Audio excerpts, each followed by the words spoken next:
I love sports. I've loved them from the time I was a young man. I loved them even though I didn't grow up in a sports family. I think I fell in love with sports because I saw it as honest.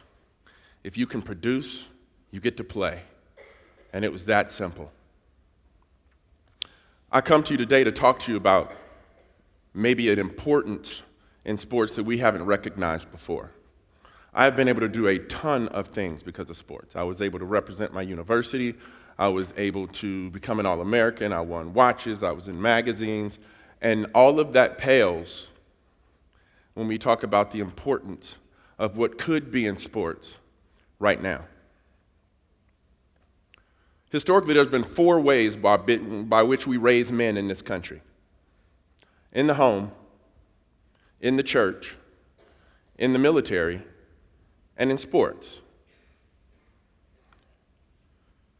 Cultural changes have changed the mix on the importance of how those things work. In the home, right now, 1/3 of American children, about 15 million children, grow up in a home with no father.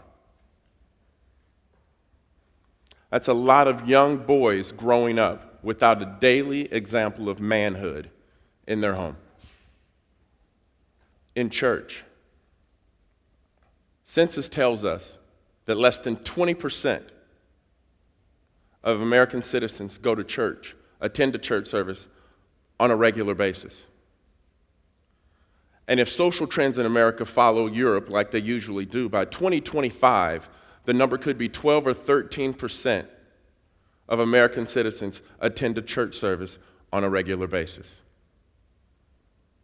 Because of technology, cyber advancements, the current administration's desire to bring the number of active military down to its lowest point since World War II, 80% of applicants to the military get turned away. We're not raising a lot of men in the military either. What we're left with is sports. Could be the last bastion by which we give the characteristics and the virtues with which we raise men. In sports, where we learn the virtue of the huddle, where you take north and south, east and west, conservative and liberal, black and white, you put them in the same huddle, you give them the same color jersey, you give them a common goal, you let them sweat, tear up, and work hard together, and special things start to take place. Where we learn teamwork, community, fidelity. We care about each other. Don't let each other down. The old coach's term that says, teams that play for a great fan base win a lot of games. Teams that play for a great coach win a lot of games. Teams that play for each other win championships. It's a concept we could use in our families right now. What about pride? Where I'm constantly reminded that pride is the worst of the 7 sins. And I constantly have to remind people, unfortunately, I got a lot of it. But I don't think you get anywhere in this world without some pride, without some passion, without some accountability, where pride for me means personal responsibility in daily excellence. That's my pride.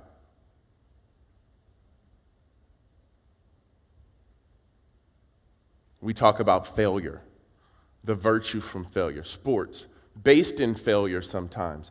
Those under virtues that allow us to succeed in life because we've experienced some failure in other places. I wanted to be a national champion. I had been blessed enough to be an All-American. I'd done a ton of stuff, but I'd never been an individual national champion.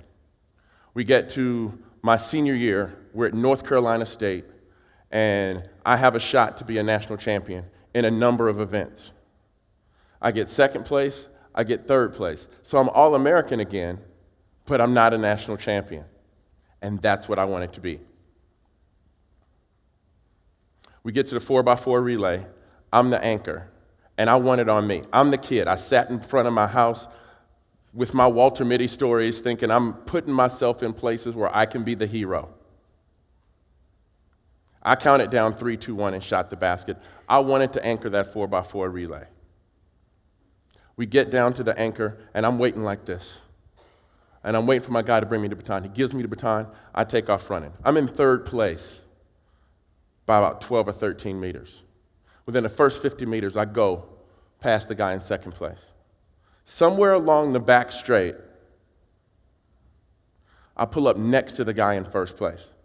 And for the life of me, I have no idea why I don't go by him. My coach had always told me, if you get up next to him, you have to go by him and make him run your race. If you sit next to him, you'll end up running his. I run tied with him for about 200 meters until we get to 50 meters to go. I'm closing in. About 40 meters to go, he starts pulling in front of me.